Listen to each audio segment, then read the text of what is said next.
What up, everyone? Emeroy here, another episode of Profiles in Drive for you. I have a very special guest. She was actually one of my very first teachers in dancing. Gave me some pretty tough feedback, but it helped me grow a lot. And I invited her in studio today because I believe she has an amazing story, especially since we recently reconnected. I think I'm talking too much again, so Donna, tell them who you are. No, it's kind of crazy because I see you as my peer, and it's like, oh my god, I was your teacher once, and it's like, flashback. Yeah. I feel old. No, but just to have shared something with you that I learned is pretty awesome. So especially it's a really great form of dance that is so beloved by so many, and it really helped us be who we are today. It's super impressive. So yes. To elaborate on that, the dance form that we had a commonality on was locking. So, and many people may know her as Sunny D-Lock. That's how I actually met her a while back in college at AI. And I remember I was watching flipping videos, and then you said, "Oh, look, you're jumping around like monkeys."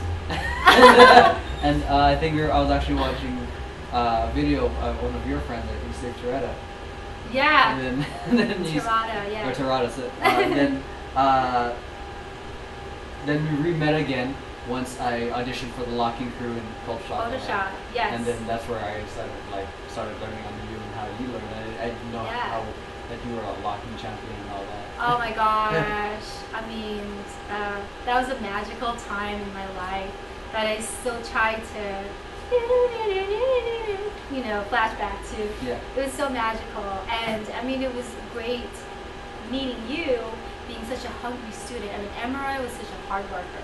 Like, this dude would throw his body everywhere and just go for it. Like, it was like the ground was his home, and I envied that about you because I was afraid to dance on the floor, and seeing your courage to just go in there was it was pretty inspiring. So I think I learned a lot from you too. So yeah, well, aside from the dancing, you want to let the people know who you are, the amazing stuff that we talked about before hopping on set. Yeah, well, actually going through a huge transition in my life, and before I was dancing, I was also going to the Art Institute, and I was getting my bachelor degree in multimedia and interactive web design. So I'm also a geek like that. but I feel like it's the story is also so interwoven so much because it leads me to what I do now. So just to give you a little timeline, before Culture Shock, actually during Culture Shock, I was going to AI, and also during that time I was studying really hard to become a locker, and I just was a full-blown artist, and I was so carefree, had so many late nights, can't tell you how many, ate really bad food, a lot of fast food. I was in my 20s, so I was just really living it up. Not that I don't now, but it was different kind of living it up. Yeah, I know you know what I mean. Yeah, I know what you're talking Such about. a different mindset. And gosh, I feel old. Anyways, after college, I landed a job working for a creative agency, and I've been there for 9 years. And I grew with this company. We started off in a garage. There was, I believe, about 7 or 8 of us. And then I grew with the company, just kept moving up the ladder until eventually 9 years later, I'm now a senior art director, but I'm for 4 years I've been the senior art director, but coming to this moment in my life, I had to. I had an epiphany, yeah. A huge one. It knocked me off my feet, and it was this really, really loud voice in my head, and my soul was just tugging at me, saying that I was just, you know, destined to give more. Not that, you know, it wasn't like I'm destined to be this and be more. It was, I was longing to be of service to the world, and I just wasn't getting that fulfillment from my job. And you know, I don't have the typical oh, I hate my job, and you know, like I can't express myself, and I felt so caged, and like my job is shit. I don't know. Sorry, it's a shit. I mean, you know, I love my coworkers. I love my bosses. I was so aligned. My position was so aligned with who I am and how I express myself as a creative person. So I was able to do that, and I'm just so fortunate, you know. And on top of that, I also was able to help support my family. That was a huge thing that, a huge value that it was so hard for me to let go. And so I guess you're all wondering, well, you know, what do you mean letting go? So now I'm in a moment with my life where I finally took this huge leap of faith and start my own business. And coming to this point was the most, you know, it's brutally beautiful. I don't know how you can describe it. It's excruciating, painful, but it's the most liberating feeling. And I feel just a sense of ownership and control that I took over my fate. But at the same time, I have never lived with so much, and I can't say this word sometimes. Ambiguity. Yeah. You know, I'm like, I feel like I'm floating in this sea of grayness where, you know, I'm not sure what's going to unfold in front of me, but at the same time, I've never felt so sure that I need to be here. Yeah. So there's a lot of, you know, polarizing things happening in my life. A couple things like pulling you different directions. Well, just like, you know, revelations of like, you know, to have these revelations and they're so opposite of each other, where the more you know yourself, it's the more you're unsure what's going to happen tomorrow.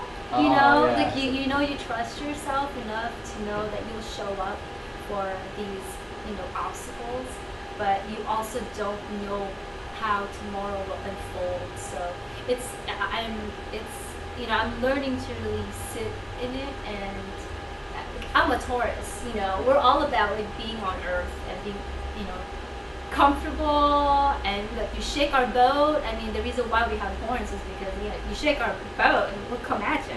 Yeah. You know? So so if you can imagine just like all these different you know, things that I had to shed, you know, to shed off me in my life it's excruciating. It's like because I didn't grow up, like, you know, my values were different. You know, I mean, I feel like I'm in a circle around, but let me know if I'm going too far. Yeah. You know, I'm not used to not knowing what will happen tomorrow. Yeah.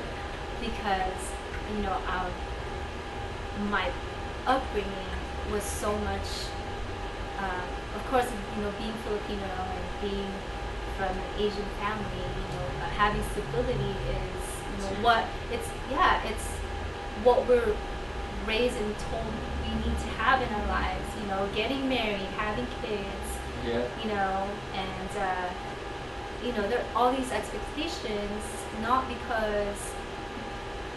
necessarily because our parents, you know, wish it on us. It's also what they know, you know. So there's also this whole thing I had to do with my parents with forgiveness and, like, you know, not blaming them that they didn't teach me the values that I know now. If anything, I had to learn the hard way, and now I want to be an example for them, you know, on how to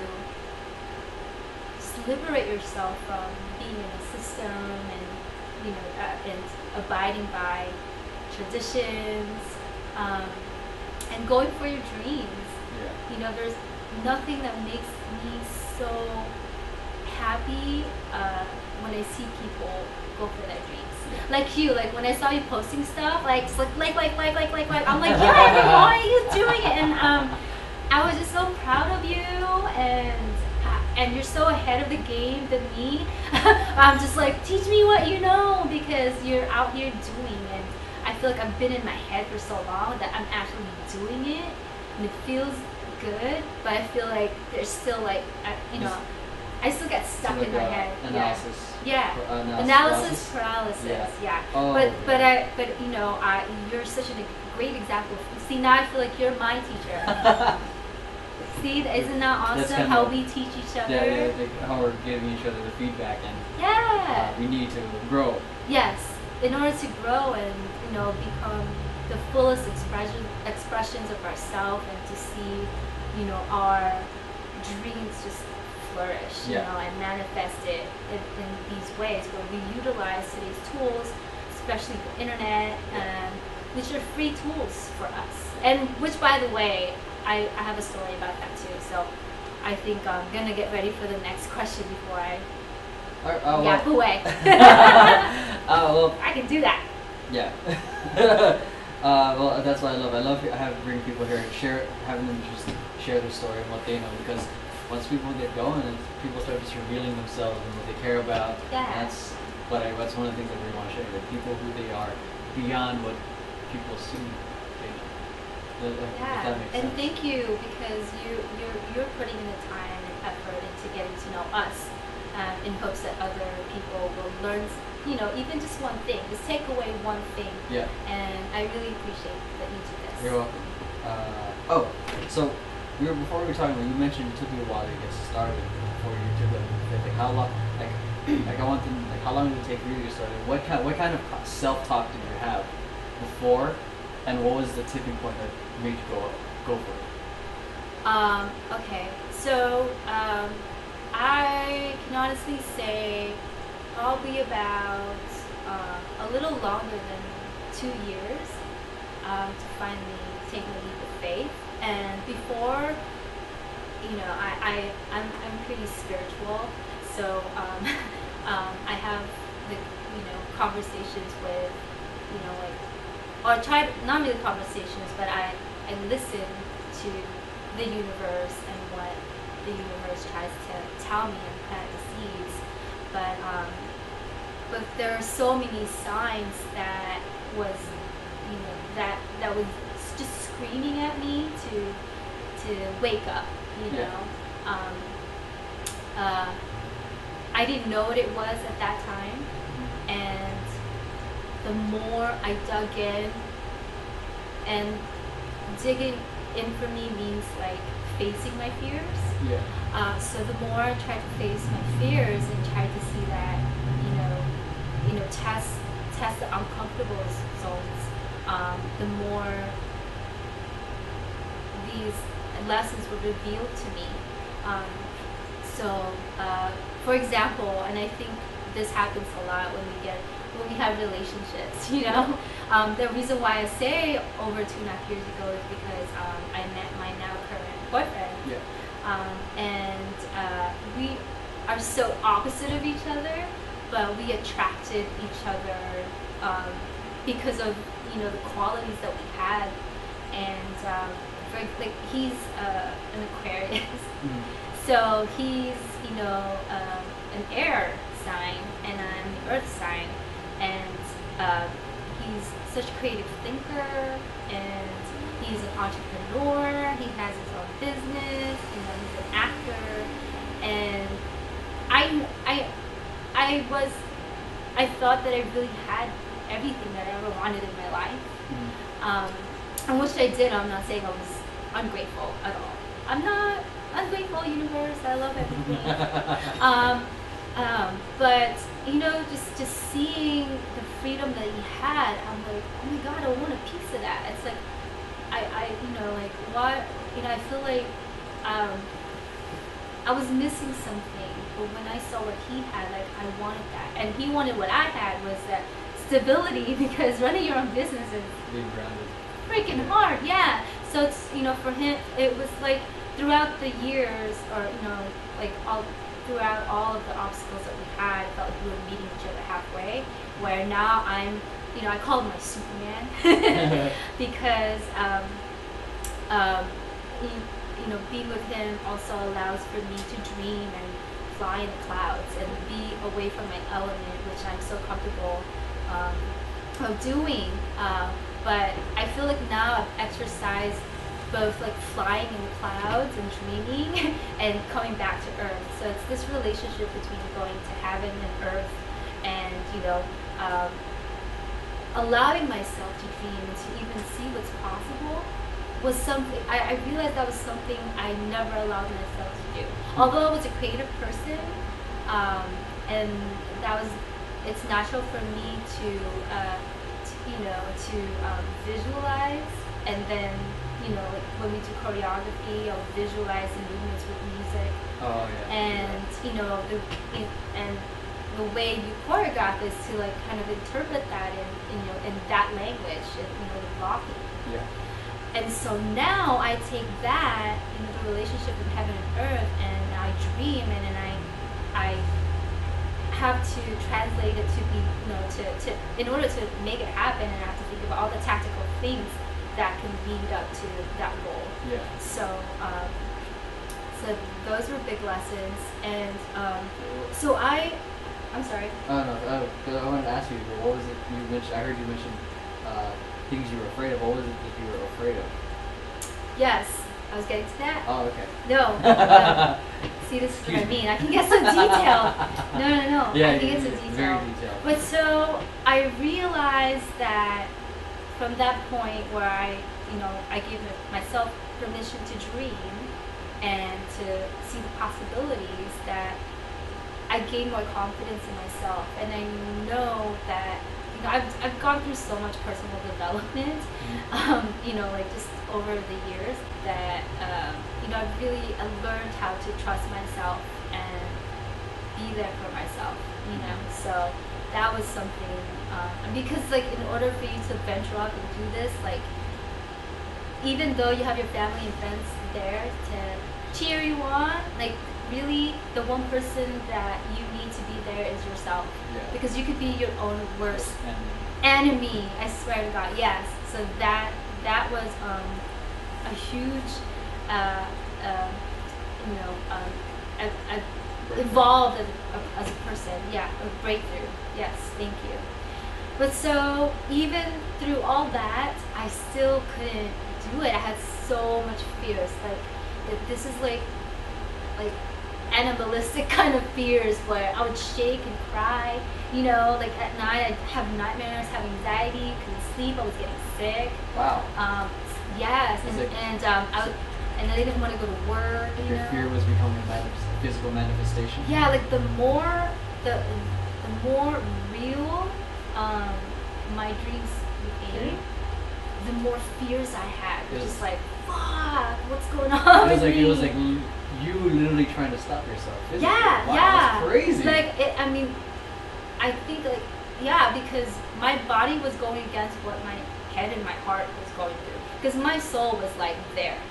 Yeah. And I learned that every time you have these internal evolution, and growth and breakthroughs, your physical part is always last to go. So my physical part was like fighting me to, so much that I was getting sick, and not that I would ever make excuses, but I literally couldn't get out of bed. Like my body was just like, I can't work today, and I was just exhausted.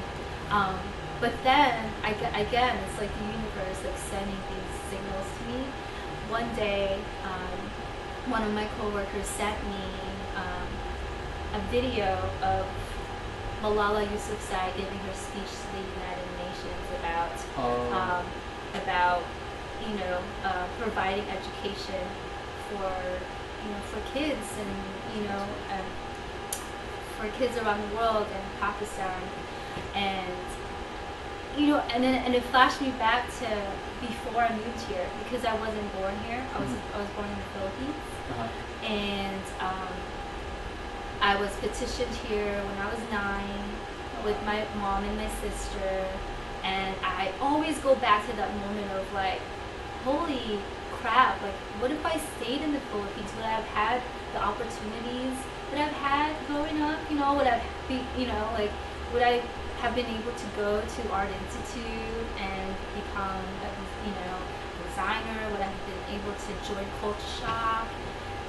It's just like, I could have had a different life, and the Donna that is here today with you would not be able to. We wouldn't be having this interview. No, we wouldn't be having this interview. And so, I mean, and I know that's just like one, you know, moment in my life. There's so many other moments that could, you know, contributed to, you know, me moving or not moving. But it just brought me back to that just basic level of gratitude, of just being so thankful that I've had this life. Because I could have not. And, you know, here's this girl, and she is just fighting for all these other kids to have education, and that in her country, she got shot. And girls get shot for trying to read a book. And here I am, I have everything at my disposal. The internet is free. No one's gonna arrest me or shoot me if I read a freaking blog or try to educate myself. I'm like, girl, you gotta check yourself. You better get on this. You know, you have no excuses. You know, so I literally broke down. I was at work. I remember, you know, I watched this and I'm like, I have no excuses. Like this, I have to do this. I have to do this. I don't know what it is yet, but I just have to do this. And so I always remind myself of that moment. And I actually bought her book, I Am Malala, and I don't know how I could help her foundation or anything like that, but I know that I want to do something in alignment of her mission, and also lead by example, that we do have resources at our fingertips, and we are creative people. And you know, let's make use of our lives and serve others and empower others by facing our own fears. When we lead by example and other people can see, like, hey, I can do that too. And that's why I'm here. You know, I saw you were doing it. I'm like, hey, if you can do it, I can do it. You know, so yeah, that was really like one of, you know, the goosebumps moments of my life. It was that video. And ever since then, I watch her videos. I still cry. I mean, because it just puts me in check, you know, to be grateful of what I have and use my skills and my gifts to serve others. Yeah, so it sounds like gratefulness being grateful in general is super important to you, right? So oh yeah, I think it's the driving force of, you know, everything that I do. Yeah, that and love. Yeah, tell us about that. I heard you say gratefulness is huge. What about love? What that aspect of it? Is it love through interconnection? Is it love through personal, intimate love, or family love? Like, what kind of thing is it? Well, there's so many aspects of love that I infuse into everything I do. One thing that I think I'm valuing now more than ever is the love for learning, and that, you know, that you can absolutely learn anything you want. If you know, because I was fearful because I didn't know how to do things. Right? I know you know what I'm talking about. I didn't know how to do anything. Yeah. So I mean, you know, and what I'm learning now is, like, I feel like I've grown so much as a person in this 1 year that I've been, you know, like, studying all this stuff, creating an online business, and everything is available. I mean, who said this? Was it Tony Robbins? It's not about your resources. It's about your resourcefulness. Let's say that again. I think it was Tony Robbins. I think it's Tony Robbins. It's not about your resources. It's about your resourcefulness. Yes. Yeah. So yeah, and there's also another one. Well, my mentor, Zina Musica, who is the founder and creator of Zina's Gypsy Teas, she says, "When life hands you lemons, make lemonade." So it's making, creating something with what you have. But there's, and also Marie Forleo says, everything is figure outable. I love that. I love that. I love that, especially when I go through funk of my own business, or when I'm trying to, I don't know how I can take things to the next level. Yeah. I'm like, what's next? I'm stuck. What's going on right now? Yeah. And then once one of those things, everything's figure outable. I don't need to trip out. I just chill.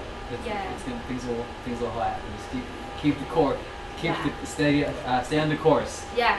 Yeah. Just don't give up. Keep going. Don't give up. Yeah, because I mean, thank goodness I haven't yet, but I'm gonna try my best. So again, I'm just starting. I want to get at your level. Out of the year so far, what's the one lesson that you've learned? Like at least one huge overall lesson. So one of the biggest lessons that I learned that I didn't know before, or not that I didn't know, but I'm glad I'm at this point where I can ask for it, is for help. Oh, that's such a good one. So during this time of me building my business, I'm actually also just bartering with people, so providing them my services in exchange for theirs. Yeah. So that's huge, because I'm the kind of person that likes to do everything herself, and I have a vast knowledge of different aspects of creating products and digital products. I'm a graphic designer, but I also edit videos, so it's like I know the ins and outs, but that can also help hold me back. Yeah. So for me to use my time wisely and not do everything myself is a huge paradigm shift. Yeah. For me. I think that's one thing I'm continually learning. I think for me, when I was first starting family business, my group, I took for the first 7 years, I took it all on my own. Yeah. So then until developed, I came to a point I can't do everything on my own. At the time, I can't. I got everything else going, school, work, and this. So then when my friend, one of the co-founders, came back, I was like, let's collaborate. Let's just put it together. Yeah. And he took off the team, took the team some places where I only dreamed of going. And then not hired, but I trusted different responsibilities I kept taking on to other people. And it's something I'm still going through myself. It's like before I hired my own virtual assistant, it was very like, I gotta this is something I need to let go of. I want to keep doing it myself because then I can get it done. Yeah. But because you have control of the outcome. Yeah. There's that control freak in you. But then once I let it go, and then I can see, and then it's like I said, like we said, everything's figure outable. So if she makes a mistake, I can just correct it, and then the process gets easier, and it gets to a point where, yes, I save myself like 2-3 hours of time. And I focus everything else. Yeah. Well, like in the beginning of creating your business, is the stage I'm at now. You want to be as resourceful as you can with your own time, because we don't have money, just like to hand out to people to do everything for us. So I mean, I think it's good. My mentor also told me that it's a great quality of an entrepreneur to know, you don't have to know how to do everything, but just know the little, overview of your business. They're not like effing with you when you give it to other people. Exactly. So yeah, it's hard, especially as a creative person where you want to be the one executing. Because it's also fun. Like I love editing videos, and but I have to think. I also have to remember that I have to write scripts. I have to tend to clients. I have to create a program. Yeah. So it's like, okay, well. Yeah, tell us about the clients you've been working with, the results you've been creating with them. It's been so fun, and I told myself, I know I'm a hard worker, so I'll work myself to the bone.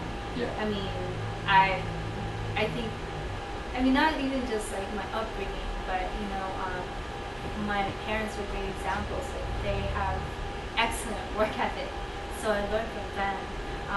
But also, working smart and not hard is, the second biggest thing I learned. I'm now on top of being with my clients, which are rock star clients, by the way. On top of that, I'm also creating a program for entrepreneurs to brand their own businesses and brand themselves, so that they can appeal to their dream clients. And dream clients is really what I want to aspire to. Helping people get their dream clients is really what I want to do in my business, and it's what I'm doing, and it's just so magically unfolding, in my life. I was able to attract some amazing people, and I just so happen to have been following them on the internet. And for them to fall onto my lap, like the universe, just said, hey, you're ready? Here you go. And I'm like, yes, I'm gonna show up for this, so hard. That really is what my message is what I want to do with this business, is that as I call us soulpreneurs, where we're all longing to be of service to people, but the reason why I want to help people with branding is that when you are zoned into your genius, helping the people you need to serve, magic happens, and you're able to, elevate the community and your industry in so many, so many ways that really reach transcendence. And together, you and your clients can help change the world in a positive way. So, no more working just for the money and just, to get by, So I really want to help people understand that what they put out there with their branding and the messages they're putting out there are attracting, the people that they are calling to, and you have to be strategic with that. So how do you do that? And for me, it all begins with, just being honest and truthful and saying what you really want. Because I feel like when you're of service to others, you hold back on saying what you truly want. Because for some reason, when you're of service to others, you're there. You're supposed to serve. Yeah. You know? I hear you bring that up a lot, the whole being of service to others. Yes. How do we become more of, I guess not more of, but how do we begin to be of service to others? Because in my observation, I've seen a lot of people focus, especially growing up, thinking it's all about what I'm getting out of it. That I'm gonna get mine. If you've heard that, then I'm seeing that a huge commonality for a lot of people is that the people who do great things are people who are of service. And I guess the question is, why is that so important to be of service? Well, I think there's so many aspects of it that when you say you're of service, that it's just you giving, but that's not necessarily true. And you could be of service just by being an example. For example, for you know, your brand, you need to be fit. You need to be on top of your game. Yeah. You know, so if you're not walking your talk, then you're not being of service. If I am working with clients I hate, then I'm not being of service. So I'm saying, declaring to the world, I fucking love my clients. My clients are serving me almost more than I'm serving them, because the things that I touch, the things I talk about, are helping me and my awareness of myself. So, you know, that's what I mean by service.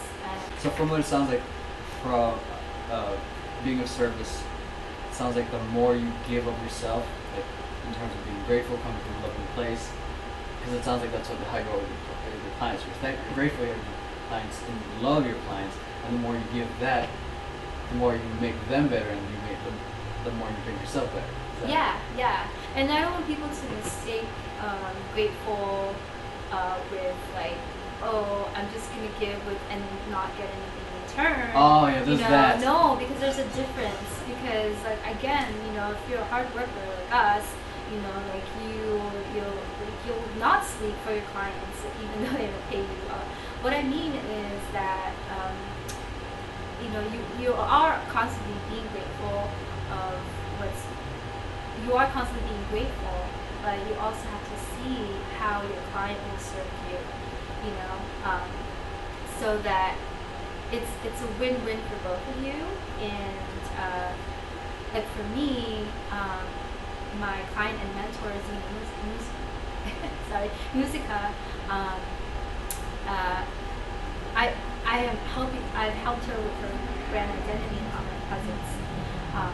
But the many ways she's served me is like, the value of what she's done for me is priceless. Even though she, you know, has like compensated me, just knowing her, you know, having read her book, Life by the Cup, which is all about how she created her company.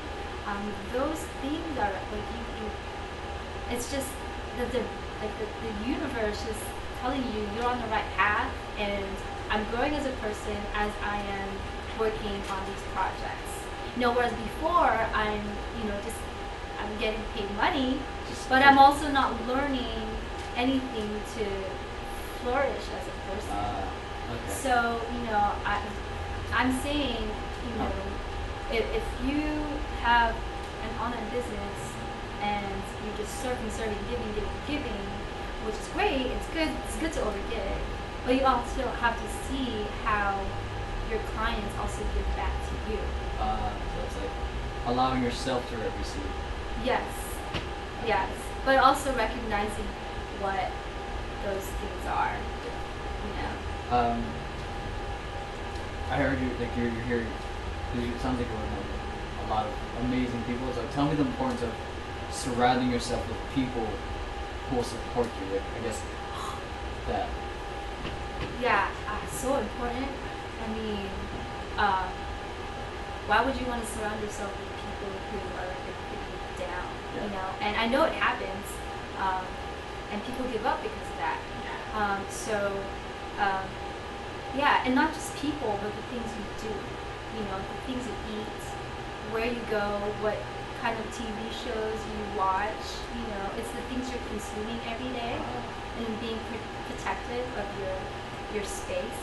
So, you know? So like really surrounding yourself fully with something that's gonna with build everything who you are. that Okay. you experience from day to day. Yeah. And like in your case, you consume really healthy foods. Yeah. You know, like you need that. Yeah. You know, and I'm starting to do that more and more. Yeah, we were actually having dinner like before this, and then I'm like, I had rice. and I actually brought a meal prep.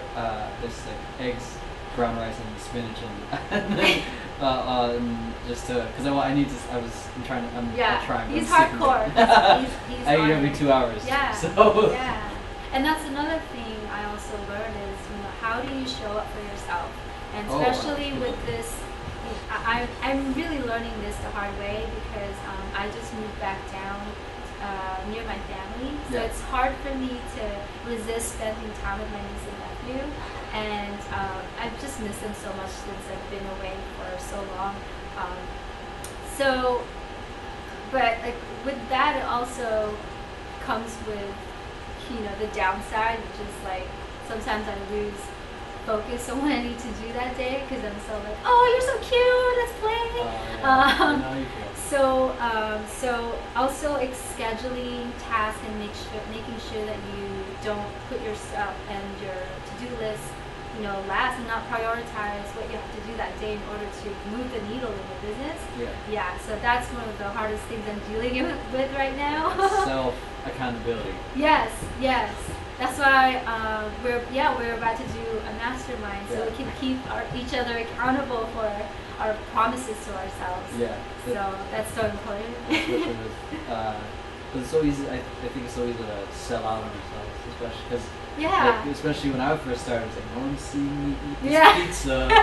No one's gonna hit my hand. And then what was the huge thing was that pizza came back up to me because at the end of the month I was 10 pounds heavier than I was. So that was a huge And then that was when I was actually meeting up with my. That's when I met up with my health coach when I was being coached. I got weighed in. She was not too happy. She looked at me like, what are you doing? Yeah, at least you had an accountability partner then.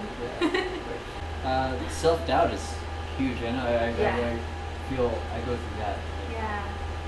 I'm not gonna say a lot, but I know when I have those moments, it's like, am I gonna make it? That's other thing. Yeah. And what are the things that you sort of go through, like, to help push you through yourself out? Besides crying? Crying is normal. Like anyway, one of my friends actually wrote an article saying it's embrace the breakdown. I say. I like that. So that's one of the things I've done. I need to let out a cry.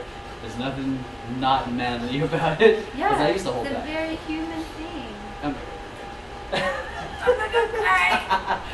But yeah, you're about your process of going through your self-doubt. Going back to the beginning, I told you the beginning of this journey, I really had to learn to trust myself.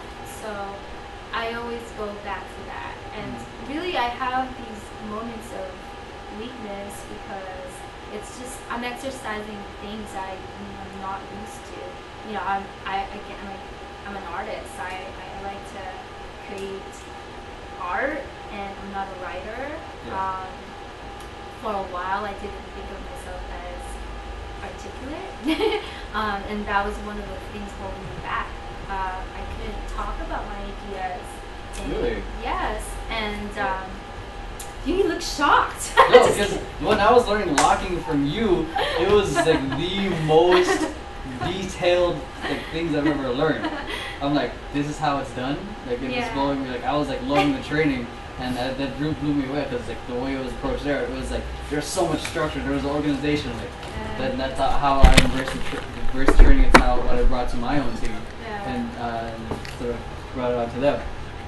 So I wish that I had video of that because I would like to hear myself speak back then. Really? Yeah.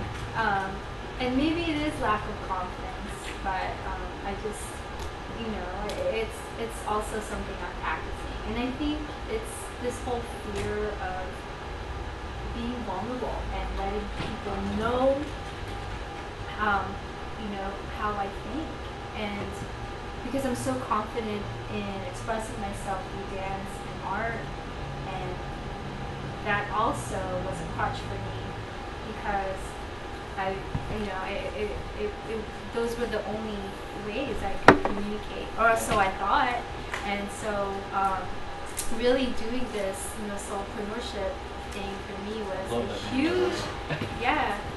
was a huge way to exercise other ways of self-expression. And for me to be even talking to you and feel this confident is a huge breakthrough for me.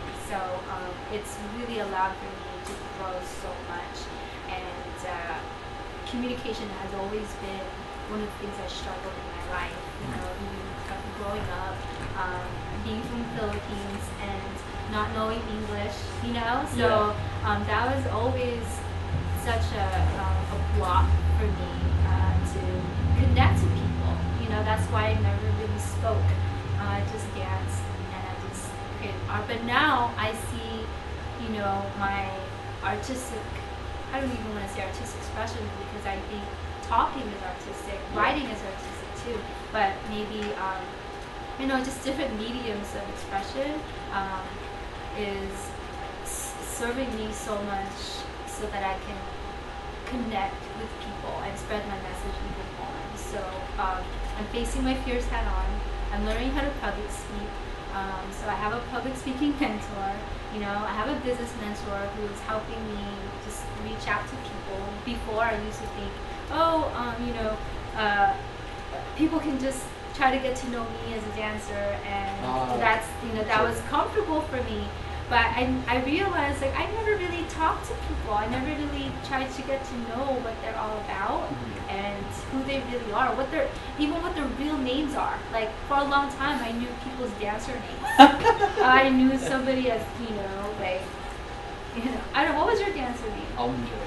Almond Joy. You know, I didn't know people's real names, and just, you know, the simple act of saying, hey, what's your real name? Like, I couldn't even do that. Yeah. You just assume things, you know? Like Iggy. Yeah. Yeah, Miguel. His real name is Miguel. So it's like almost like hiding, almost, do you think it's almost like a mask? That you're trying to hide? I think it's just like being comfortable again, you know, just assuming things and not feeling challenged to go outside my comfort zone, that kind of thing. So, but now I'm so curious about everyone. I come to strangers and I talk to them about, like, what are you about, stranger? It's like people think I'm this, who are you? Who's this Asian chick who like wants to know about my life and what I do? I'm weird. I mean, that's exactly exactly what I'm doing here. Like, I want to reach out to everyone and I want to know about what they're doing, what got them to where they are, because I know there are people out there that are facing self-doubt or facing things that we're similarly going through, and just maybe that same story or someone hearing someone else's story and somehow break through it makes them feel not alone. Yeah. And then they get to keep going. Yeah. No, that's great. And for you to put yourself as in the position of a learner is it's so great to see you humble yourself, because you are also learning from the people you're interviewing. Yeah. And you know, you're kind of like being like Oprah. I love Oprah. I love her because she's on my vision board. I'm gonna meet her someday. Ooh, but that's a really good one. but yeah, you know, it's and that's the position I always want to find myself in, is to be in a position of a learner. Yeah. Because you can never stop learning. Yeah, like so the moment you think you know you don't have to learn anymore, it's just, I don't know. You might as well be not on Earth. Say the Donna now. Okay. What's one piece of advice you'd give to the Donna of, like, say, 10 years ago? Oh my God. You know what's funny?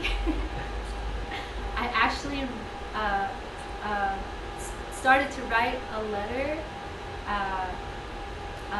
from Donna of the future Really? to my family and friends. Just like saying, if she breaks down, just give her some love. Oh, wow. You know, she might need your help, or she like, yeah. Anyways, if I could speak to the past version of me. Yeah, that one piece of advice. Oh my gosh, there's so many. Girl, shave your legs. I'm just kidding. Oh my God. No, really, just kidding.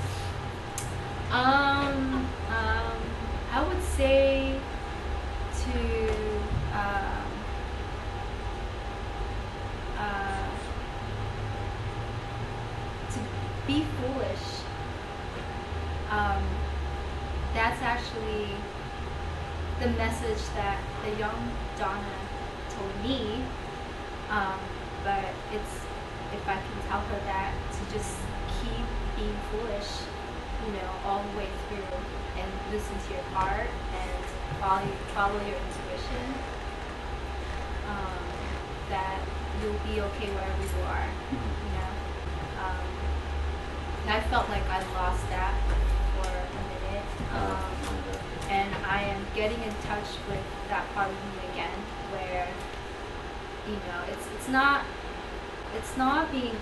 about being irresponsible or just randomly doing things because you feel like it, but to just never lose touch of the source, your divine, and being aligned to your purpose, and to always evolve. So for me, being foolish is a metaphor for really just following your bliss. And sometimes you don't know what's going to happen tomorrow, and you have to let go of control and try not to overthink and overplan things. Just be in the moment, just be foolish. What's your greatest fear? The greatest fear is that it's funny because it's different now than 2 years ago. Like 2 years ago, my greatest fear is being broke. Because in my family, I consider myself their pillar of strength, and being the one who can financially be there for them if they ever need help. And I allowed myself to be that. But now my greatest fear is not leading by example. So I constantly have to check myself and tell myself that you're doing your family, your friends, and the world a disservice if you don't, face your fears and not go for your dreams. There's so many people that can use your help, So I always have to look at myself in the mirror every day and remind myself that, because it really was that, I want to go back to service, but in order for me to not be in my head and get over my fears, it was allowing myself to give that took me out of that.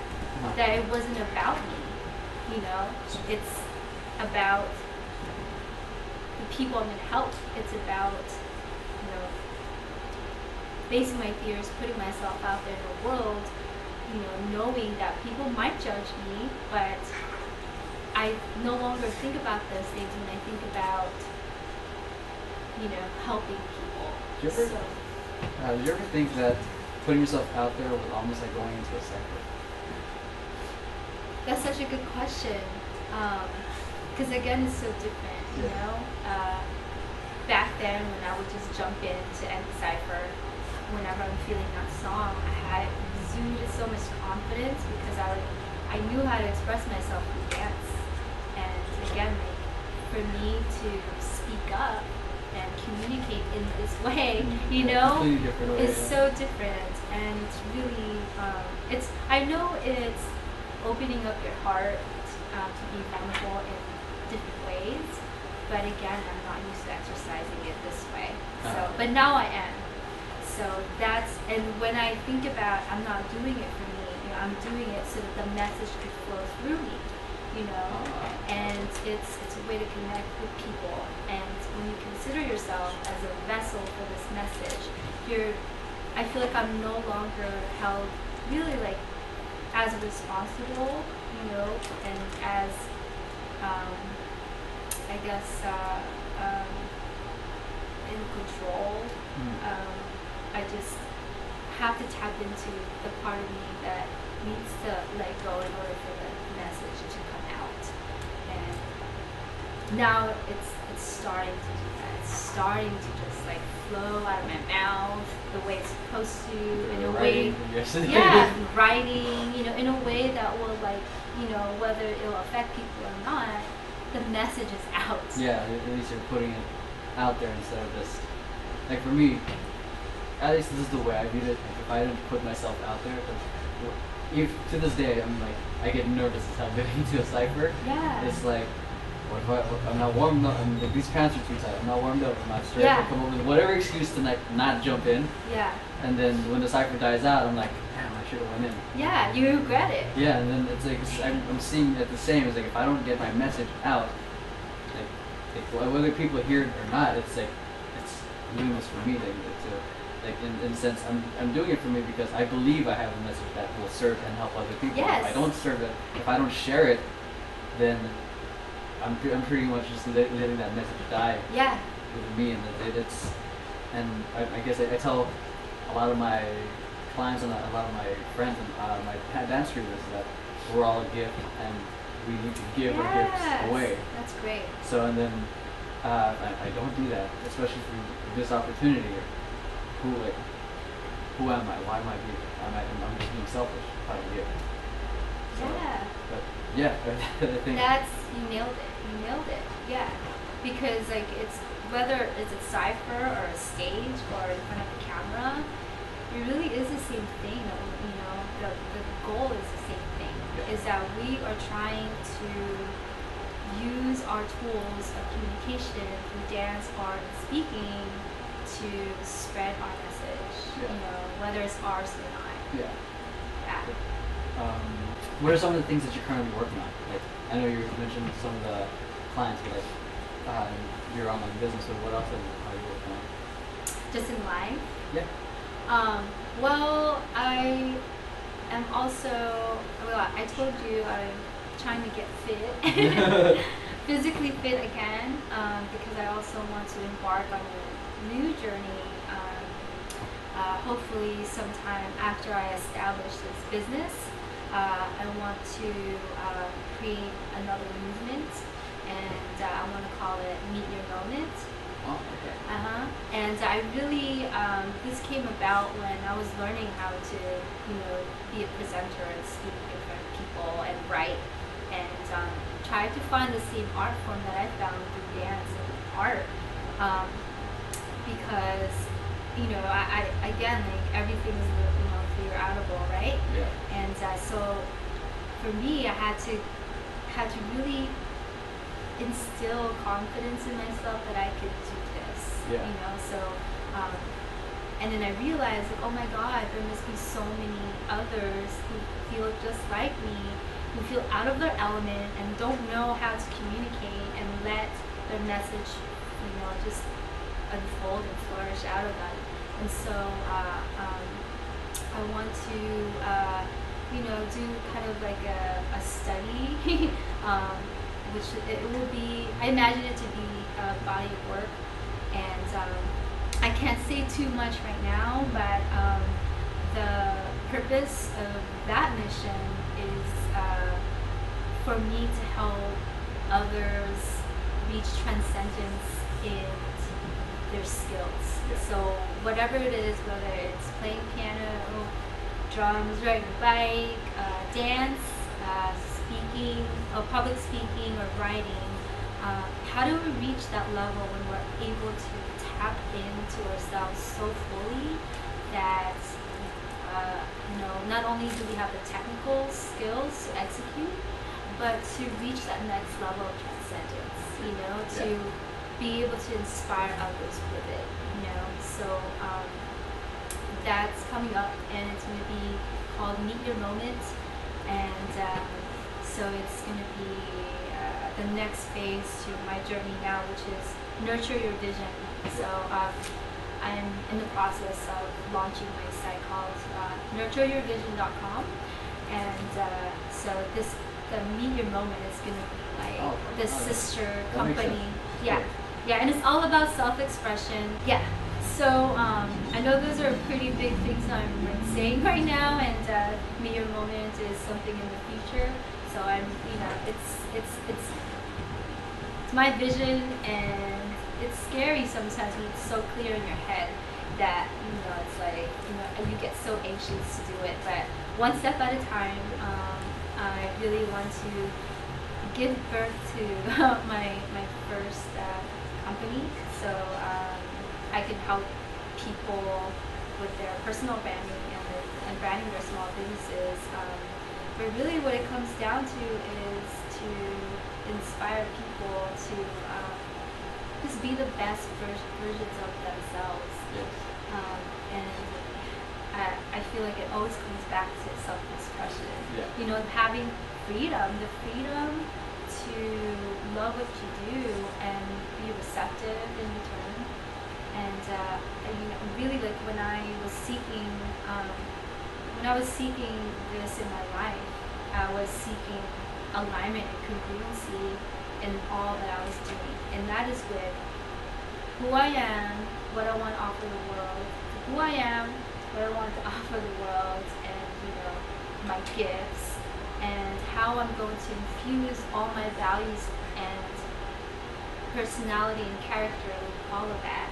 So I don't have to shift myself with the different circumstances that I'm in. Like I don't have to be Auntie Donna, or D-Lock, or no, I can be Sunny D-Lock and do what I do because it's all aligned, and that is what I'm seeking, and I feel like I'm getting there.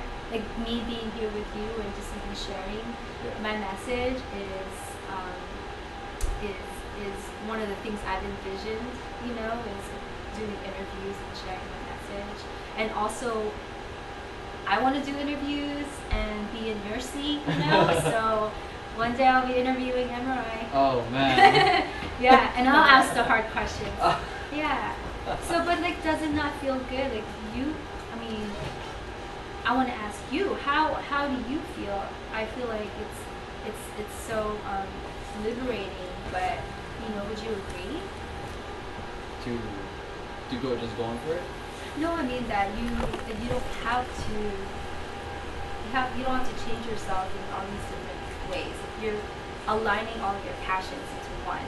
Yeah, I think I definitely agree with that in terms of if I try to change myself in a way that isn't authentic, I'm not going to be happy. So I definitely if I come from an authentic place of who I am and really align with what I'm doing and my values, then I find myself not only successful but also fulfilled. Because I was at a path. I'm deep. Sorry about that. But I know I was down. Wait, repeat that. What was I saying? Say like you weren't fulfilled or. There's a moment in my life where I know I was going down a path of being successful, going towards the animation industry. I worked on a couple kick-ass games, and the thing is, I just wasn't as fulfilled there as I thought I should be. And I was successful. I was making pretty good money.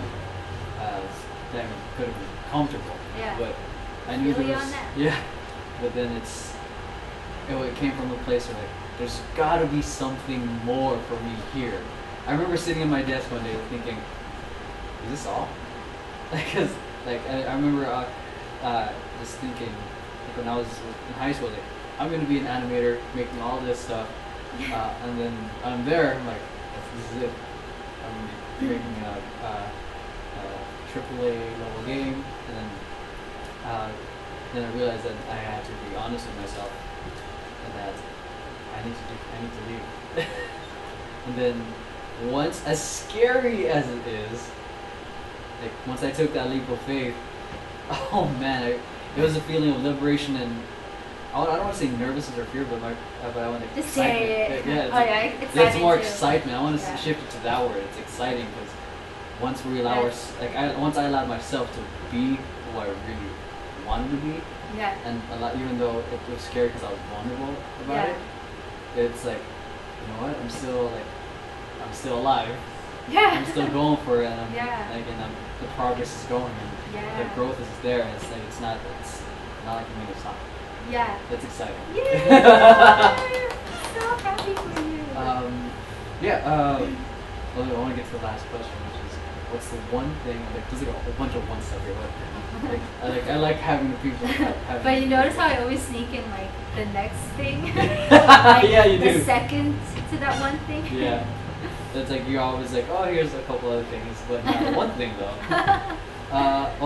What's the one thing driving you today to keep going?